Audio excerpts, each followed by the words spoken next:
Christopher Nolan സംവിധാനം ചെയ്ത ഒഡൈസി മിക്കവാറും പൊട്ടും. കാരണം 3000 വർഷം മുമ്പ് ഒരാൾ കഥ എഴുതിയ ആളുടെ പേര് ഹോമർ, കഥയുടെ പേര് ദി ഒഡൈസി. നമുക്ക് മഹാഭാരതം എങ്ങനെയാണോ അങ്ങനെയാണ് ഗ്രീക്കുകാർക്ക് ഒഡൈസി. ലോകത്തിലെ തന്നെ ഏറ്റവും ആദ്യത്തെ സർവൈവൽ സ്റ്റോറിയും കൂടിയാണ്. അന്ന് അമേരിക്കയില്ല, ആഫ്രിക്കയില്ല, ഇംഗ്ലീഷ് ഭാഷ പോലും ഇല്ല. അതാണ് ക്രിസ്റ്റഫർ നോളൻ 3000 വർഷങ്ങൾക്ക് ശേഷം ഇപ്പൊ അത് വെള്ളിത്തിരയിലേക്ക് കൊണ്ടുവരുന്നത്. ആളുകൾ കഥയെ പറ്റിയിട്ടല്ല പറയുന്നത്, ഇതിലത്തെ സ്ക്രിപ്റ്റ്, കാസ്റ്റിംഗ്, ഡയലോഗ് ഇതിനെ പറ്റിയിട്ടൊക്കെയാണ് പറയുന്നത്. മഹാഭാരതം നമുക്കൊരു സംസ്കാരമാണ്, അതുപോലെയാണ് ഗ്രീക്കുകാർക്ക് ഒഡൈസി. ഒഡൈസിയസ് എന്ന യോദ്ധാവ് ട്രോജൻ യുദ്ധത്തിന് ശേഷം തന്റെ വീട്ടിലേക്ക് മടങ്ങുകയാണ്. 10 വർഷത്തെ യാത്ര, 10 വർഷത്തെ കഷ്ടപ്പാട്, സമുദ്രം, ദൈവങ്ങൾ, മരണം, വിശ്വാസവഞ്ചന, ലോകത്തിലെ ആദ്യത്തെ ഹീറോ ജേണികളിൽ ഒന്ന്. ഈ ഒരു കഥേനെയാണ് ക്രിസ്റ്റഫർ നോളൻ അങ്ങനെ മാറ്റി എഴുതിയത്. ഇന്റർസ്റ്റെല്ലാർ, ഇൻസെപ്ഷൻ, പ്രസ്റ്റീജ്, ഓപ്പൺഹൈമർ ഒക്കെ എടുത്ത ഒരു വ്യക്തി എന്തും കൊണ്ട് ഒഡൈസി എടുത്തു. ഈ കഴിഞ്ഞ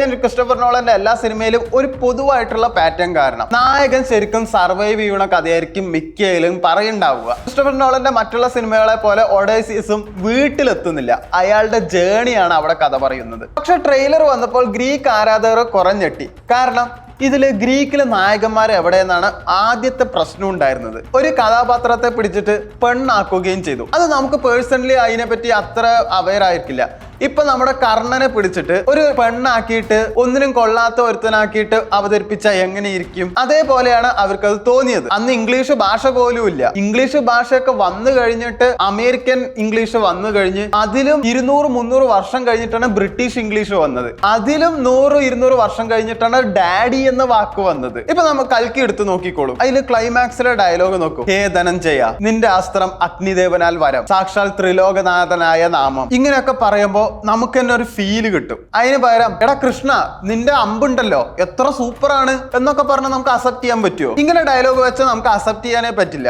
അതുപോലെയാണ് അവിടെ ഡാഡി എന്ന് അവർ പറഞ്ഞിരിക്കുന്നത്. ക്രിസ്റ്റഫർ നോളൻ ഇങ്ങനെ ചെയ്യാൻ കാരണം എന്താ വെച്ചാൽ ഓസ്കാറിന് വേണ്ടിയിട്ട് മാത്രമാണ് എന്നാ പറയുന്നത്. ഓസ്കാറിന്റെ പുതിയ നിയമപ്രകാരം ഓസ്കാറിന് നിങ്ങൾ സബ്മിറ്റ് ചെയ്യുന്ന സിനിമയ്ക്ക് നിങ്ങൾക്ക് ഇനി കുറെ മാനദണ്ഡങ്ങളുണ്ട്. അതായത് ഇംഗ്ലീഷ് നായകന്മാരെ മാത്രം നിങ്ങൾ അതിൽ അഭിനയിപ്പിച്ചാൽ പോരാ, അതില് ട്രാൻസ്ജെൻഡർ ആയിട്ട് 30% ആൾക്കാരെങ്കിലും വേണം, ട്രാൻസ്ജെൻഡറിൽ പെട്ട നായകന്മാര് വേണം, കറുത്ത വർഗ്ഗക്കാരിൽ പെട്ട നായകന്മാരും 25% വേണം. ഇങ്ങനെയുള്ള നിയമങ്ങളൊക്കെ വന്നിട്ടുണ്ട്. ആ ഒരു വർണ്ണവിവേചനം അല്ല ഇവിടെ പ്രശ്നമാക്കിയിരിക്കുന്നത്. ഗ്രീക്ക് മിത്തോളജി ഈ ഒഡൈസി എഴുതുമ്പോൾ ആഫ്രിക്ക എന്ന ഭൂഖണ്ഡമേ കണ്ടുപിടിക്കപ്പെട്ടിട്ടില്ല. അപ്പൊ എങ്ങനെ ആ ക്യാരക്ടറിൽ കറുത്ത വർഗ്ഗക്കാരനെ ഉൾപ്പെടുത്തും എന്ന ആരോപണമാണ് അവിടെ വന്നിരിക്കുന്നത്. പക്ഷെ ഒരു അവാർഡിന് വേണ്ടിയിട്ട് മാത്രം ക്രിസ്റ്റഫർ നോളൻ ഇത്രമാത്രം താഴുമോ എന്നുള്ളത് എനിക്കൊരു സംശയമുണ്ട്. കാരണം ഉദയനാണ് തരത്തില് ലാലേട്ടൻ അടക്കം പറയുന്നുണ്ട്, ആർക്ക് വേണം ഈ ബുദ്ധിജീവിയുടെ അവാർഡ്? അൾട്ടിമേറ്റ്ലി സിനിമ ഒരു ബിസിനസ്സാണ്. ഒരു സിനിമ എടുത്തു കഴിഞ്ഞാൽ അത് എങ്ങനെയെങ്കിലും വിറ്റ് തുലയ്ക്കുക, അത് മാത്രമാണ് സിനിമ. ശരിക്കും പറഞ്ഞാൽ സിനിമ ലാഭത്തിലല്ലാണ്ട് കുറച്ച് നിരൂപകരുടെ കയ്യടി കിട്ടിയിട്ട് നമുക്കെന്താ ഗുണമുള്ളത്?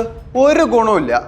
ജീവിക്കാൻ പൈസ തന്നെ വേണം. 3000 വർഷം മുമ്പ് തന്റെ സംസ്കാരത്തിന്റെ ഒരു കഥ, ആ കഥ നഷ്ടപ്പെടുമോ എന്ന ഭയമാണ് ആളുകളെ കൊണ്ട് ഇങ്ങനെ ആരോപണം ഉണ്ടാക്കിച്ചിരിക്കുന്നത്. അതൊരു മിത്തോളജിയോ ഒരു കഥയോ അല്ല, അത് അവർക്കൊരു ഐഡന്റിറ്റിയാണ്. ഈ ഐഡന്റിറ്റി കൊളാപ്സ് ആവുമോ എന്നുള്ള ഒരു പേടിയാണ്. ഡാർക്ക് നൈറ്റിൽ നോളന് ബാറ്റ്മാനെ മാത്രമേ തോൽപ്പിക്കേണ്ടി വന്നിട്ടുള്ളൂ. ഇന്റർസ്റ്റെല്ലാറിന് ഫിസിക്സിനെയും തോൽപ്പിക്കേണ്ടി വന്നിട്ടുണ്ട്. പക്ഷെ 3000 വർഷം പഴക്കമുള്ള ഒരു കഥയെ ക്രിസ്റ്റഫർ നോളന് തോൽപ്പിക്കാൻ എന്തായാലും കഴിയില്ല. അതിനെ കൺവിൻസ് ചെയ്യണം.